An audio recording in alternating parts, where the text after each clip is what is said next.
নমস্কাৰ বন্ধু বান্ধৱীসকল welcome to my channel good luck Assam. আজি আপোনালোকক দিব ওলাইছোঁ মুখ্যমন্ত্ৰীয়ে কৰা 5টা বৃহৎ ঘোষণা। তো কি ঘোষণা আছে, কি ভাল খবৰ আছে আপোনালোকক আজি জনাম এই ভিডিঅ'ত। তো গতিকে আপোনালোকে ভিডিঅ'টো কোনো স্কিপ নকৰিব, শেষলৈকে চাই থাকিব। তো বলক ভিডিঅ'টো আৰম্ভ কৰোঁ। Welcome to my channel good luck Assam.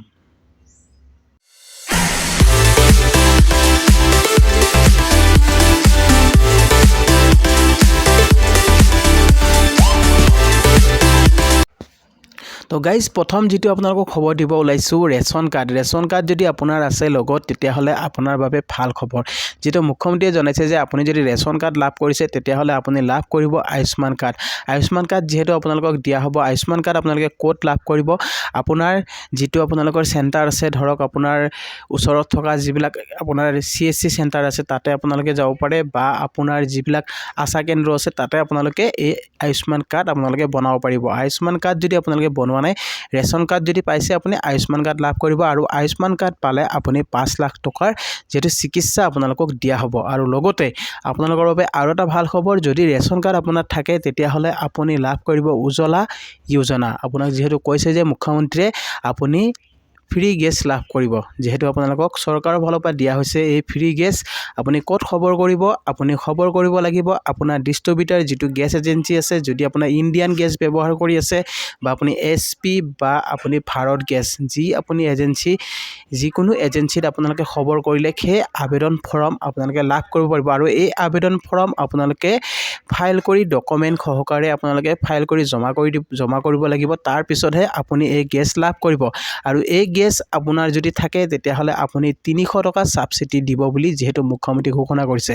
এবাৰৰ পৰা যেহেতু দৰিদ্ৰ পৰিয়ালৰ বহুত ভাল খবৰ, যেহেতু আপোনালোকে 300 টকা ছাবচিডি লাভ কৰিব পাৰিব যদি আপোনাৰ মানে উজ্জ্বলা গেছ যোজনা যদি আপুনি লাভ কৰে। তো নেক্সট দিব ওলাইছোঁ আপোনালোকক যেটো ভাল খবৰ ক'ব খুজিছোঁ যে 39 লাখ মহিলাই যেহেতু ফৰ্ম লাভ কৰিছে, এই ফৰ্মৰ আপোনালোকৰ জমা দিয়াৰ শেষ তাৰিখ কিমান। তো আপোনালোক শেষ তাৰিখৰ বিষয়ে ক'ব খুজিছোঁ। আপোনালোকে যদি এই ফৰ্ম ফাইল কৰা নাই তেতিয়াহ'লে আপোনালোকক মই লিংকৰ ভিডিঅ'টো দি দিম, তাৰ পৰা আপোনালোকে কেনেকৈ ফাইল কৰিব লাগে আপোনালোকে ভিডিঅ'টো চালে গম পাব। আৰু আপোনালোকে এই ফৰ্ম আপোনালোকে জমা দিব লাগিব যিহেতু 10/2/2023 মানে আপোনালোকৰ 10 তাৰিখৰ ভিতৰত আপোনালোকে ফেব্ৰুৱাৰী মাহৰ 10 তাৰিখৰ ভিতৰত আপোনালোকে এই ফৰ্ম জমা কৰিব লাগিব। যেহেতু আপোনালোকৰ ফৰ্ম আপোনালোকৰ নিৰ্ধাৰিত সময় ধৰি দিয়া হৈছে, সেই সময়ৰ ভিতৰত আপোনালোকে এই ফৰ্ম জমা কৰিব লাগিব। আৰু আপোনালোকে ইয়াত আপোনালোকক যেহেতু কৈছে যে আপুনি গছপুলি ৰোৱা ফটো দিব লাগিব, আৰু লগতে আপোনালোকৰ যদি কোনো ধৰণৰ ঋণ পৰিশোধ কৰা নাই বা আপোনাৰ যদি চিভিল বেয়া হৈ আছে তেতিয়াহ'লে আপুনি কিন্তু এই আঁচনিৰ পইচা আপোনালোকে যিটো উদ্যমিতা আঁচনি আছে সেই পইচা আপোনালোকে টকা লাভ নকৰে। তো তাৰ কাৰণে আপোনালোকৰ ঋণ মানে আপোনাৰ চিভিল ভাল হ'ব লাগিব, আৰু লগতে আপোনাৰ গছপুলি যিটো ফটো আছে সেই ফটো আপোনালোকে আপলোড কৰিব লাগিব।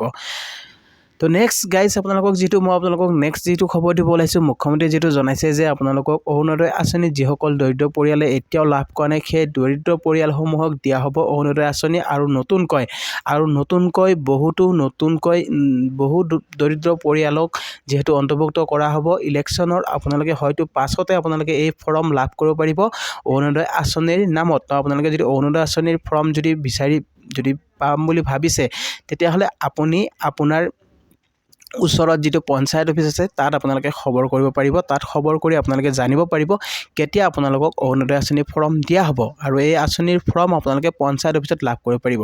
আৰু যিসকল নতুন হিতাধিকাৰীয়ে আবেদন কৰিছিলে অৰুণোদয় আঁচনিৰ বাবে, যদি আপোনালোকৰ লিষ্টত নাম অহা নাছিলে বা আপোনালোকে যদি পইচা লাভ কৰা নাই তেতিয়াহ'লে আপুনি পঞ্চায়ত অফিচত গৈ আপোনাৰ যিখিনি নথিপত্ৰ আছে আকৌ এবাৰ আপোনালোকে সেই ডকুমেণ্টখিনি ভেৰিফাই কৰি দিব, চাব আপোনালোকে অৰুণোদয় আঁচনি পইচা নিশ্চয় লাভ কৰিব। আৰু অহা যেহেতু 10 ফেব্ৰুৱাৰীত দিয়া হ'ব যিসকল দৰিদ্ৰ পৰিয়াল যিসকলে অৰুণোদয় কিস্তি পোৱা নাছিলে, সেই নোপোৱা পৰিয়ালসকলে সকলোকে দিয়া হ'ব অৰুণোদয় কিস্তি। তো আপোনালোকে অৰুণোদয় কিস্তি যদি 1250 টকা আপোনালোকে লাভ কৰিব বিচাৰিছে তেতিয়াহ'লে আপোনালোকে 10 তাৰিখৰ আগতে আপোনালোকে এটা কাম কৰক, যিটো কাম হৈছে আপোনাৰ যিবিলাক ডকুমেণ্ট আছে সেই ডকুমেণ্টখিনি আপোনালোকে আকৌ পুনৰ আপোনালোকে ভেৰিফাই কৰাওক। আপোনাৰ বেনিফিচিয়াৰী ষ্টেটাছটো এবাৰ চেক কৰক। আপোনাৰ বেনিফিচিয়াৰী ষ্টেটাছটো কেনেকৈ চেক কৰিব, আপুনি অফিচত যাব, যিটো আপোনাৰ পঞ্চায়ত অফিচ বা আপুনি মহকুমা অফিচত গৈ আপোনাৰ যিখিনি ডকুমেণ্ট আপোনালোকে আগতে জমা দিছিলে সেই ডকুমেণ্টখিনি আপোনালোকে পুনৰ এবাৰ লৈ গৈ আপোনালোকে আপোনাৰ বেনিফিচিয়াৰী ষ্টেটাছটো এবাৰ চেক কৰি চাব আপোনালোকৰ কি সমস্যা হৈ আছে সেই বস্তুখিনি আপোনালোকে গম পাব। যদি আপোনালোকৰ হয়তো আপোনালোকৰ আধাৰ যদি লিংক হোৱা নাই মোবাইলৰ লগত তেতিয়াহ'লে আপোনালোকে কিন্তু আধাৰ লিংক কৰিব লাগিব। যিহেতু 31 তাৰিখ জানুৱাৰী 31 তাৰিখ লাষ্ট ডেট আছে। আপোনালোকে অৰুণোদয় আঁচনি যিসকল পৰিয়ালে লাভ কৰে তো আপোনালোকে 31 তাৰিখৰ আগতে আপোনাৰ আধাৰ কাৰ্ডখন আপোনালোকৰ বেংকৰ লগত লিংক কৰক। যদি আপোনালোকৰ বেংকৰ লগত লিংক নাথাকে তেতিয়াহ'লে আপুনি হয়তো এই আঁচনিৰ টকা আপোনালোকে লাভ নকৰিব পাৰে। তো গাইজ এইটো আছিলে আপোনালোকক জনাবলগীয়া। আৰু আপোনালোকক নেক্সট যিটো ভাল খবৰ দিব ওলাইছোঁ, PM কিষাণৰ যিবিলাক পৰিয়াল আছে কৃষক আছে, যিবিলাক দৰিদ্ৰ পৰিয়াল আছে, লাখ লাখ কৃষকৰ একাউণ্টত সোমাব 2000 টকা। আপুনি বাৰু PM কিষাণৰ পইচা লাভ কৰা নাই নেকি? যদি আপুনি আগৰ কিস্তি যদি লাভ কৰা নাই তেতিয়াহ'লে আপুনি এই তিনিটা কাম কৰক। প্ৰথম কামটো হৈছে আপোনাৰ KYC আপোনাৰ হোৱা নাই নেকি? যদি হোৱা নাই আপোনালোকে কেনেদৰে এই KYC কৰিব পাৰিব? তো নতুনকৈ যিহেতু আপোনালোকৰ এটা নতুন আপডেট আহিছে, আপোনালোকে এপছ এটা ডাউনলোড কৰিব লাগিব। আপোনাক এই স্ক্ৰীনত দেখুৱাইছোঁ, ইয়াত আপোনাৰ লিখা আছে যিহেতু আপোনালোকে এই এপছটোত আপোনালোকৰ স্কেন কৰি আপোনালোকে যিটো ৱেবছাইট আছে PM কিষাণৰ যিটো ৱেবছাইট আছে সেই ৱেবছাইটৰ নামত এটা এপ আছে PM কিষাণ এপ। সেই এপটো আপোনালোকে ডাউনলোড কৰি আপোনাৰ বেনিফিচিয়াৰী নাম্বাৰটো দিলে আপোনালোকে তাতে ষ্টেটাছটো চাব পাৰিব কি সমস্যা হৈ আছে। আপোনাৰ ষ্টেটাছটোত আপোনালোকে চেক কৰি চালে গম পাব যে আপোনাৰ KYC নহৈ আছে নেকি, বা আপোনাৰ আধাৰ ছেটিং নহৈ আছে নেকি, বা আপোনাৰ লেণ্ড ছেটিং নহৈ আছে নেকি।